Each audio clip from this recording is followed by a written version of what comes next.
新闻台时代看民文人士王丹洪指控性骚扰，其中一个姓李的查甫囡仔，因为王丹无向伊公开回事咧，所以今仔早起去地检署控告王丹伫9当前伫美国对伊强制性交未遂，嘛呼吁其他的受害者出面提告。王丹伫面册表示讲，已经提前返来台湾，会面对司法。强制性交未遂就是221。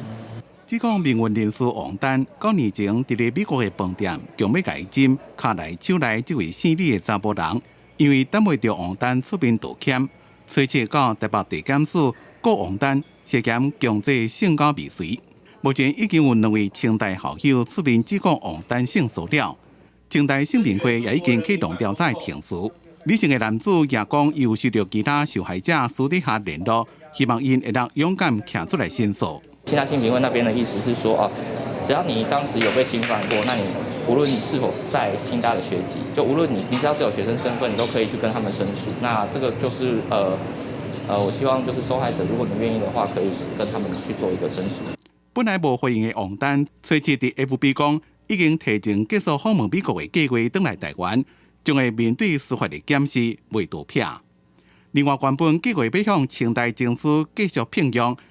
已经向清大社会所正式撤回申请。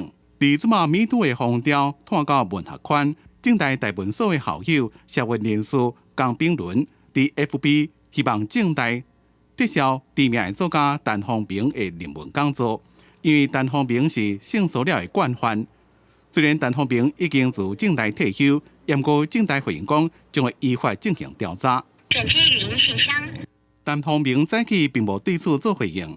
另外，私人电视府也传讲，伫咧过去踮东华大学做客座教授时阵，有找学生来啉酒，对女学生脚内、手内，受害者好本甲伊指控，不过电视府并无对这件代志做回应。